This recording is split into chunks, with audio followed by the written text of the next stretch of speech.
Welcome to Tech Leveler, and in this quick video I'm going to show you how to turn on or off call waiting on your iPhone. What call waiting does is if you're on a phone call and you receive a second phone call, it will notify you that you're receiving that second phone call. The iPhone offers the ability to turn this off if you don't want to be bothered, or on if you want to be notified.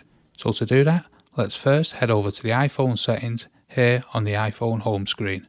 Now we're on the iPhone settings, let's scroll all the way down until we see the phone section here, and then let's tap into that.